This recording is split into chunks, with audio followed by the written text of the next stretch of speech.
everybody. It's Heather with the Leadership with Heart podcast. And today I am just really, really thrilled, humbled, and really put to peace to talk to Dr. David Bradley. He's somebody actually, me and a few of my colleagues who are speakers got to speak to his team and virtually. It was kind of during the pandemic still, and it was just really, really cool to see them and to see their faces. I got to see them on a screen, and it was just awesome. But as I saw that, and I heard how over the years he had uplifted his team by pouring into them with all of this good training and all this good education, and I could just, I see the energy rise. I just thought, oh my gosh, I have got to have him on my show. So that's why you're here, David.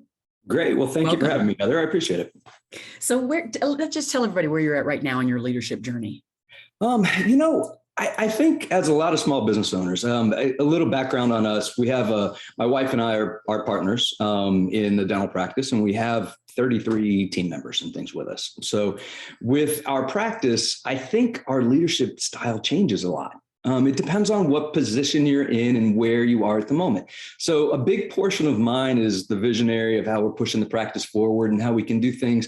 But then I'm also still a clinician part of the time as well. And the leadership styles of those two things are two different pieces of the puzzle. And unfortunately, like all branches of medicine and dentistry, we're not really given that training. You don't get that in school. You're taught how to be a clinician, but you're not taught how to lead people. And you're a leader whether you want to be or not. And I think that's the kind of slap in the face sometimes. You can go and work for somebody else and be led by them, or you can choose to do what we did and start our own practice. And when you do that, it just opens this whole new world to you that you either have to sink or swim.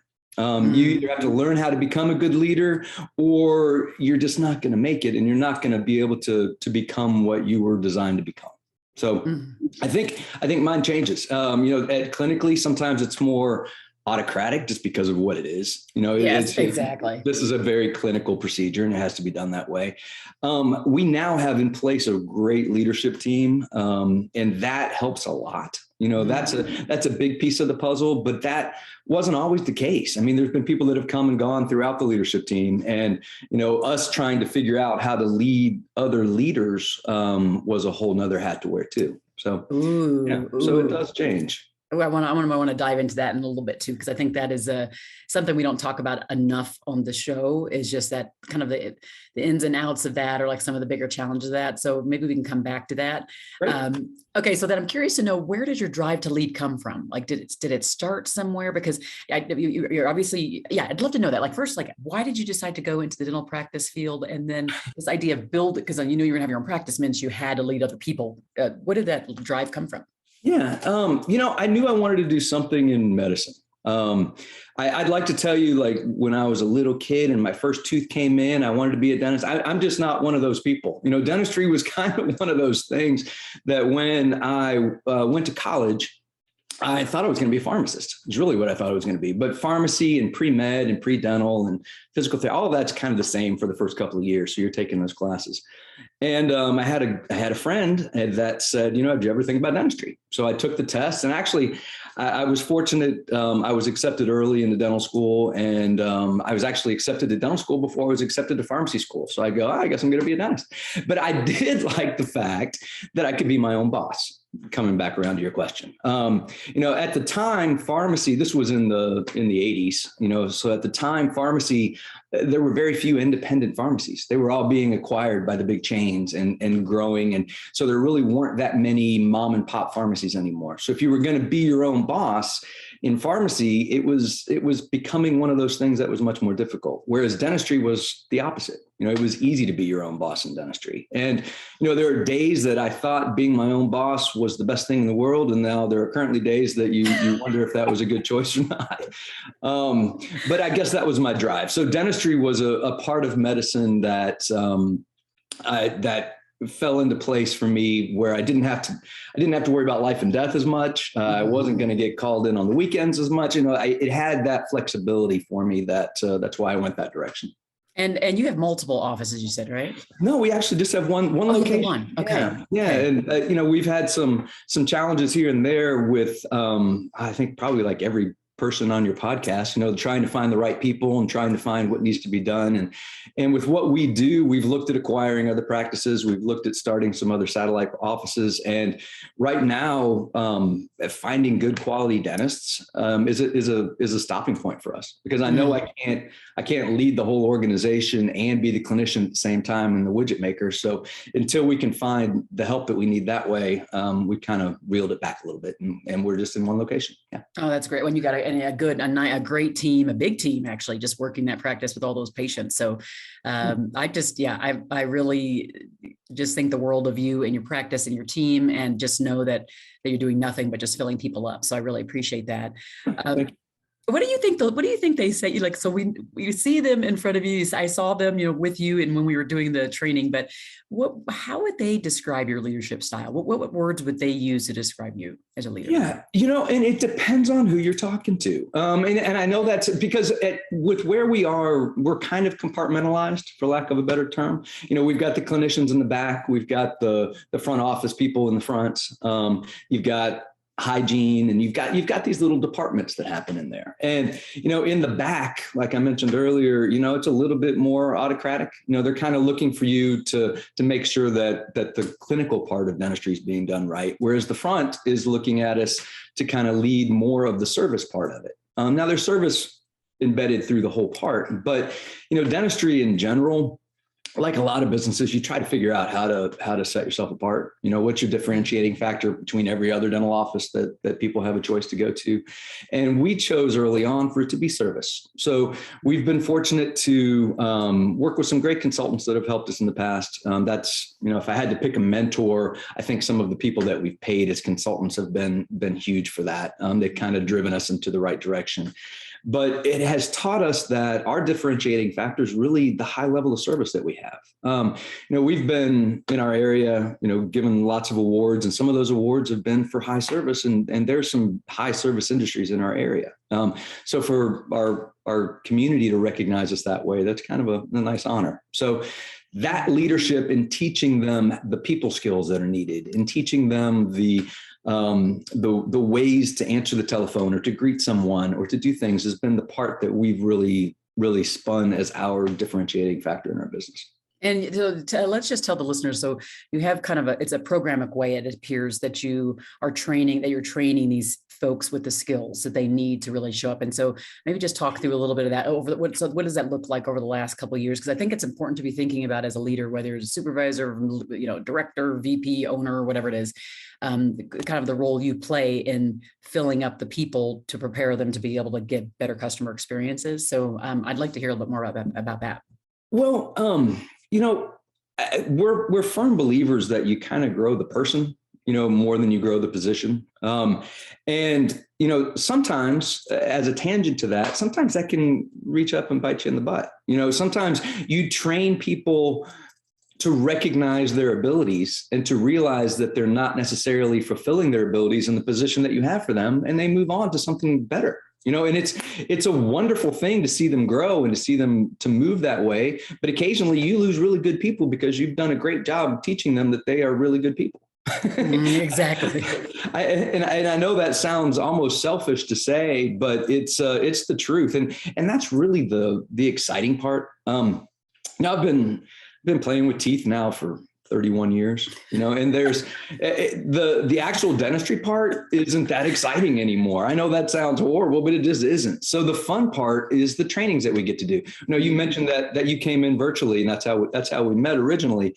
For 25 years, I did all of the meetings, and we'd have quarterly meetings, and we'd have morning huddles, and we'd have other things. And it was just me. And, they need to hear things. It's like talking to your children. You can tell them something, but if somebody else tells them something, it's the most brilliant thing ever uttered upon the universe. Mind blown. Right? So you bring someone else in, and they immediately start engaging and growing from that person. So giving some of our team that opportunity to do that, because they don't get it a lot of other places. Most other small businesses aren't doing quarterly meetings, especially bringing in speakers that build them up and having events and doing things that way. So sometimes we'll have the ability and the opportunity to take somebody and almost change their family tree. You know, I don't, and I know that sounds grandiose, but it's more of they've never heard this before. Or their family never explained to them even how to handle money. We'll teach finance classes and we'll do other things for our team to really make them grow. And you know what, as a leader, what I've also learned is you can't just do that with the people that you're in the four walls of your building with. You have to be able to include the spouses and in some cases the friends, because sometimes you'll teach them things and they'll go home and it gets completely washed out. Or they'll go home for the weekend and be with some friends and like, oh, what'd you do? Well, we had this great meeting. We brought in this speaker, her name's Heather Younger. She taught us how to be better listeners. She taught us how to do these things. They're like, well, what are you doing that for? I thought you just worked at a dental office. What are you doing now? That's stupid. Or, and you have to continually feed them in ways that make them grow, as well as realizing that they've got outside sources working on them at the same time. So.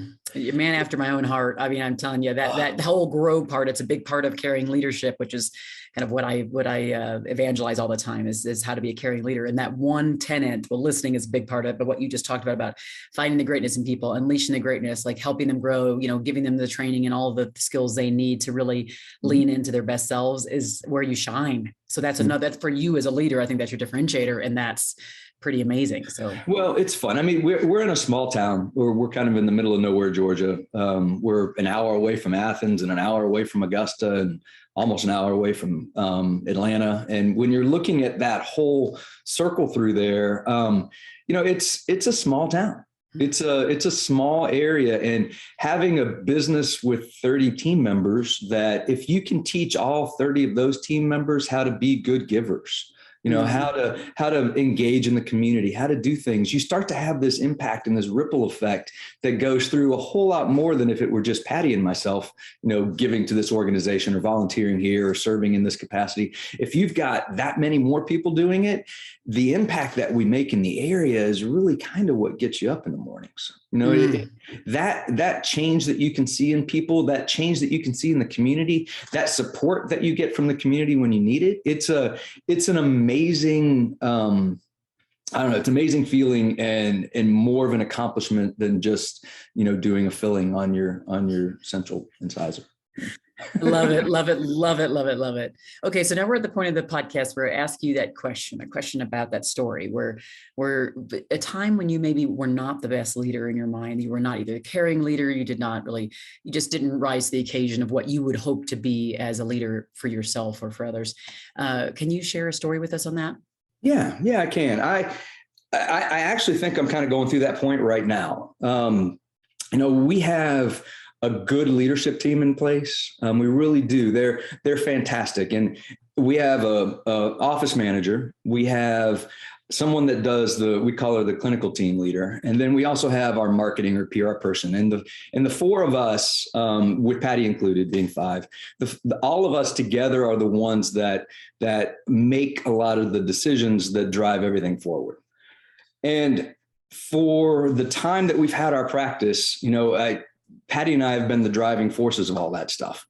And we've been the ones kind of lifting everyone up, trying to drive everything forward, trying to make everybody better, always being the pushing point behind all of that stuff.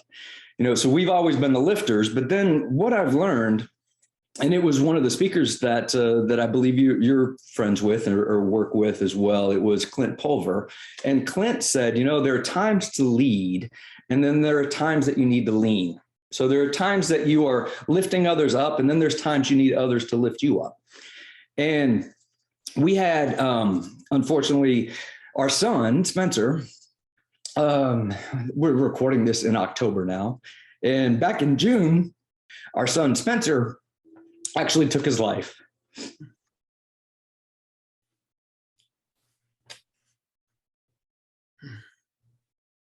That has actually been a point that we've needed a whole lot more leaning on other people. So our leadership team has done a great job of being able to support us and lead our team in a way that kind of gets us through this period. Now, I don't know if you ever get through an event like that, but what happens and what we realize let me back up just for a second, because I'd mentioned earlier some of the consultants, and my wife and I were talking about this last night. And there was a time in one of our meetings where the consultant said, what is it that would break you? Is it a divorce? Is it bankruptcy? Is it, an injury or an illness? Is it the loss of someone? And, at the time, I never really looked at it as the loss of someone because it wasn't on our radar. You don't expect to lose, your 19-year-old son.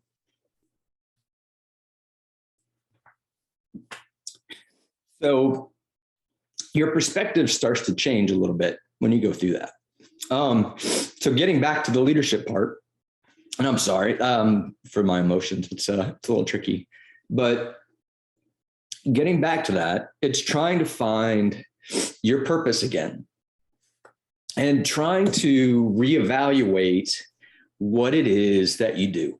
Because as any kind of business owner, we make sacrifices, right? We sacrifice time, we sacrifice effort, we sacrifice, some experiences. Maybe it's just like, no, we can't go to that fun party because there's something else I have to do in the morning, or whatever it is. You make those sacrifices to try to grow something. And you start to wonder, how you do that. And if you're allocating things the right way, and I'm not sure your opinion on this, but, there's been forever talk about work-life balance and how there has to be. And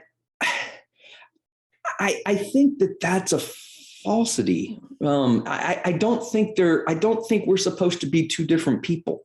I don't think we're supposed to be this person at work, and then at 5 o'clock I get to be this person, but then I have to go back at 8 o'clock and be a different person. I think you're the same person, and it just so happens for those hours of the day, that's what you do during that time of your life. But you're not necessarily trying to say, I have to balance my life between these two entities that I am. And I've seen it described that way sometimes. And I don't think that's accurate. So when you have a tragedy, a loss, an illness, something that happens that way, it's one of those things that's going to automatically carry with you into your workplace and into your friend experiences and into your faith in your church and all the different things that you do.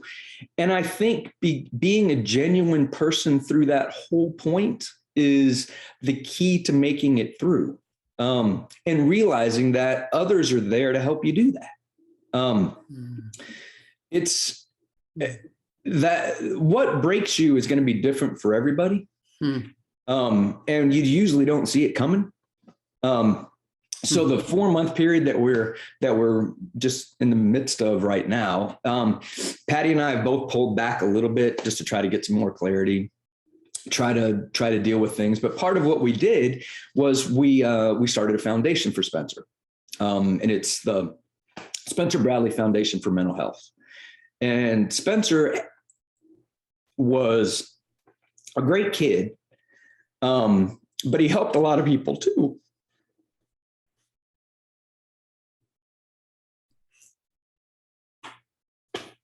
It's okay. It's okay. I'm sorry, Heather. That's okay. No, okay. I'll get it. We just talked about, you can't be two different people, right? So just go ahead and do it. Right. So, Spencer helped a lot of people too. He was a kid that would listen to a lot of his friends when they would come to him with problems, when they had issues. And it was funny in a way because he used a lot of the things that I would teach him. And in the time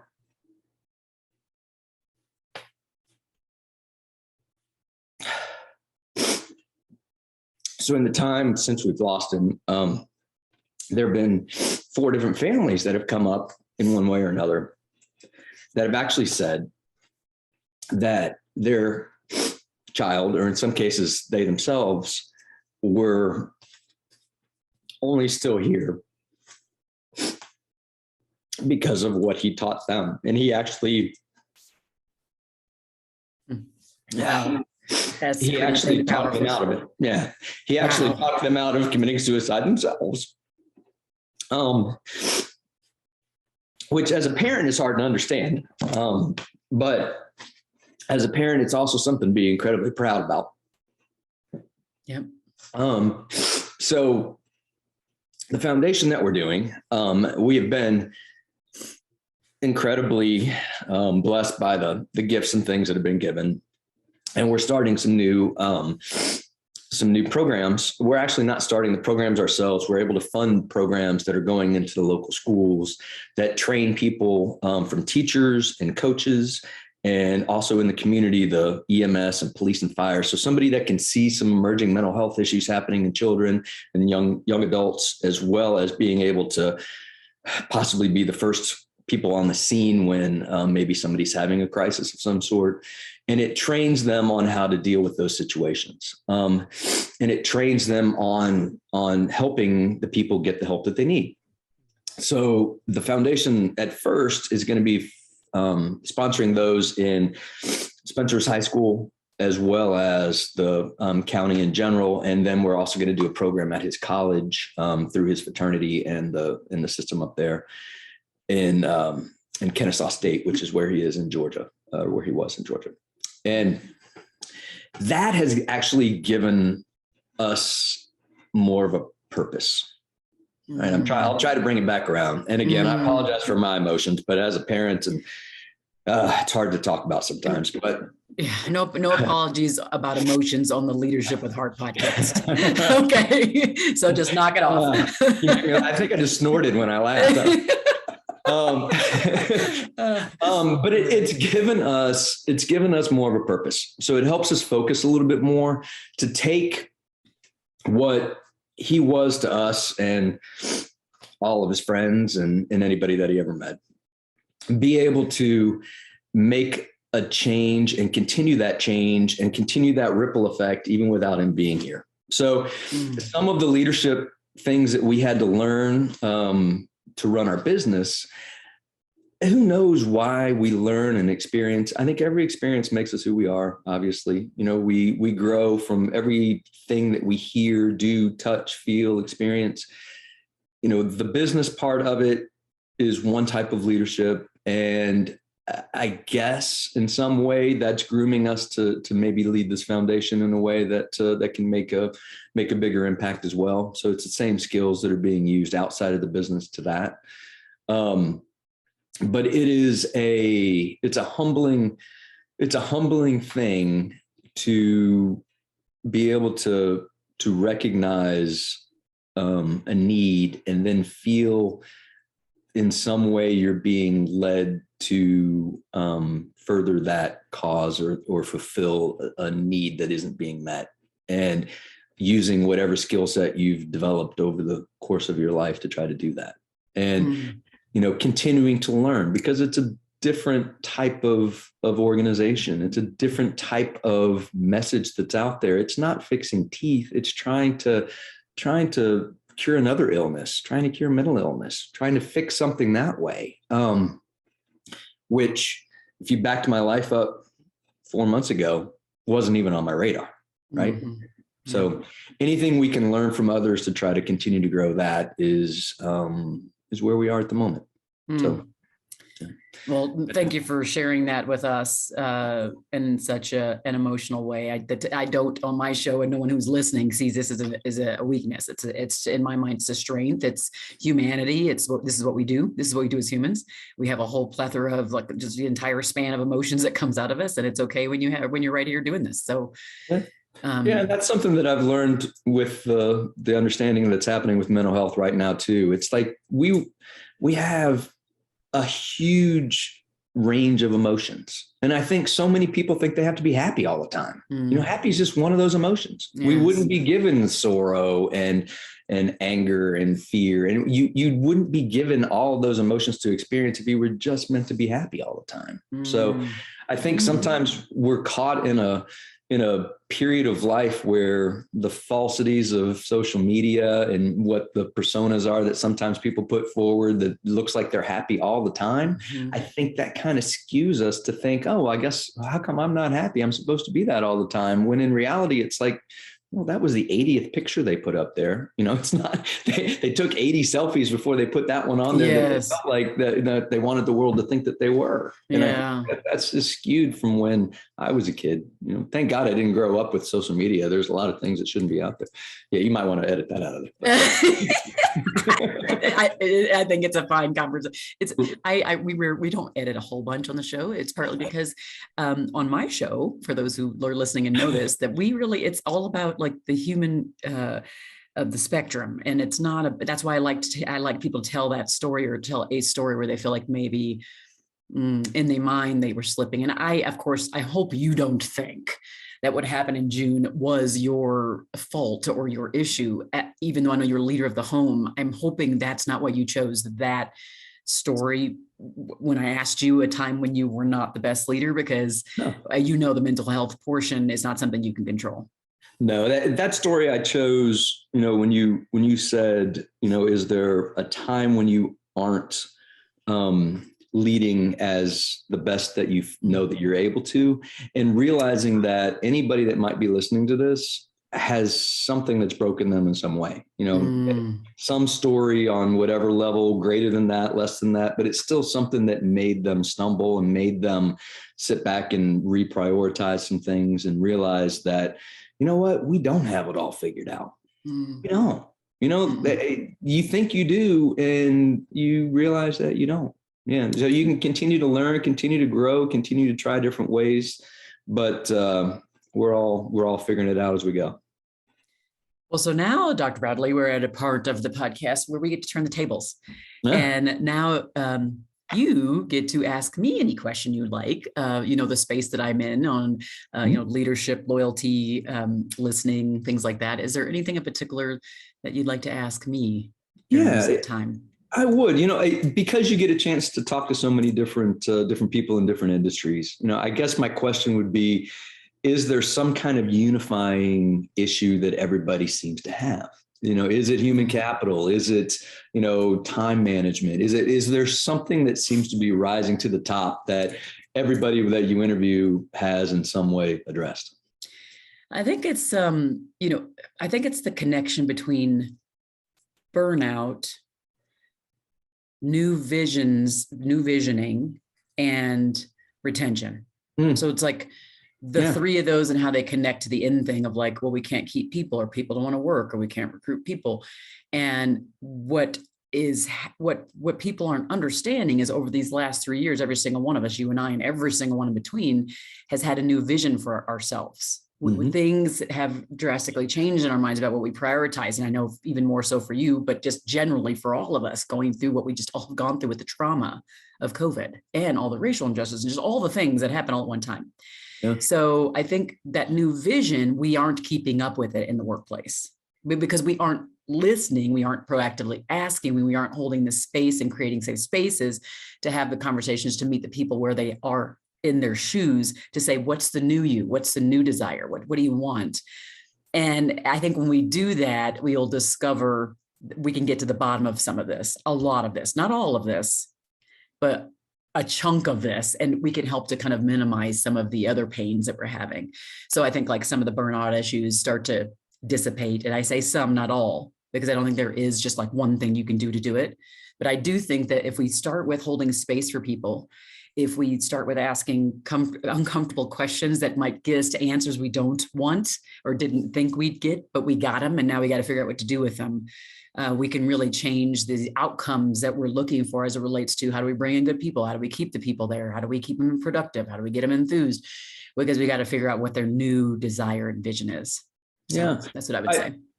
I completely agree. That sounds accurate. I think the hard part is even when we're bringing in our team to try to find out what they need, I think they're having a hard time trying to figure out what they need themselves. I don't think they can actually, put it together into a coherent thought and words of why they feel burnout, why they feel this, why, and what needs to change. Us as a group of leaders, trying to look at it from above and try to sort through what it is piecemeal that they're telling us to try to give us some sort of guidance on what the future landscape of whatever business we're in or whatever group we're trying to lead looks like. Because I think it's hard for our team to even really grasp it.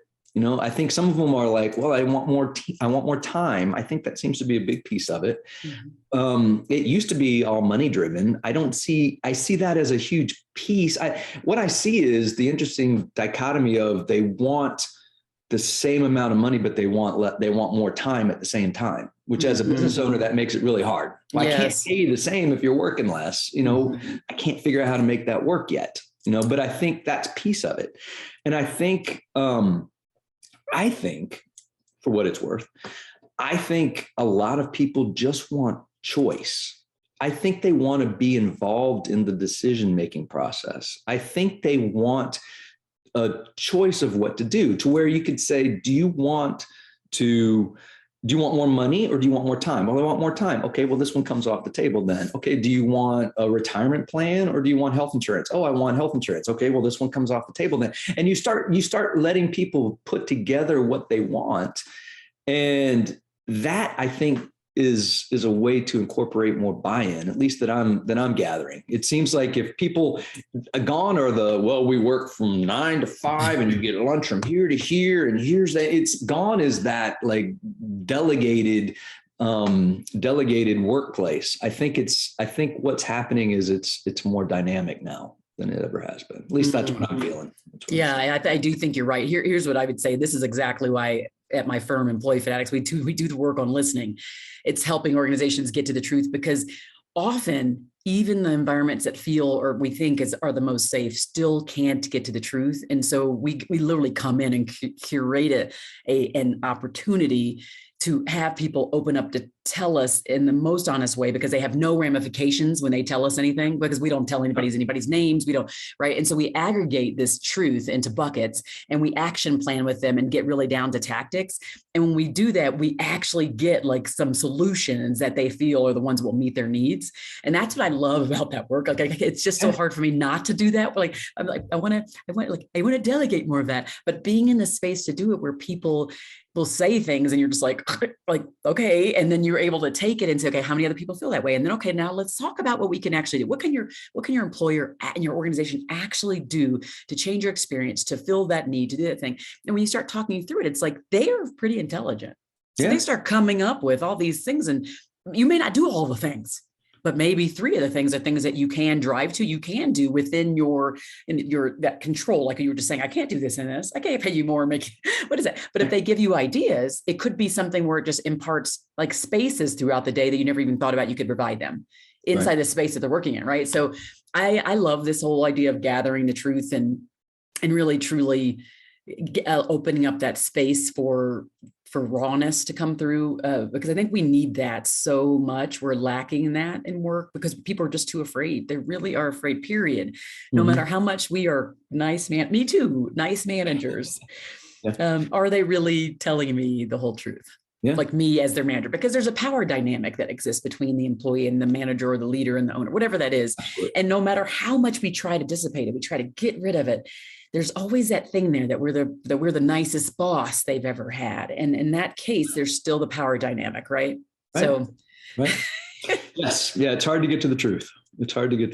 And I think it has shifted.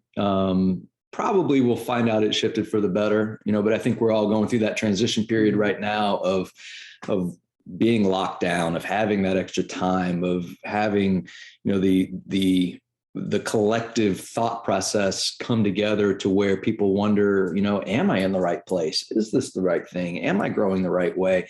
I think that's going to settle out eventually. But yeah, we're in the middle of all that right now. I say keep doing your great work. The work that keep doing the filling up. I think that's going to always be the thing for you in your practice that will keep people more than, I always say the magnetic force that will keep them versus pushing them away. So, you don't get rid of the thing that makes you different. And I think in that regard, and then just keeping that leader with heart, I think those are going to be the really big things. Okay. So I'm curious for you then, for those who are listening, what are the couple pearls of wisdom you might leave them with? What are the kind of as we think through leadership, self-leadership and leading other people, what in your minds are kind of the things they should think about, things they should take away, the things that might give them the extra motivation or that vision going forward? That's a great question. I think some of what, if I had to give pearls of wisdom for just leadership, I think you've got to know yourself first. I think you can be mentored. You can have somebody tell you this is the way to do this, or here are the 7 different means of leader that you can be.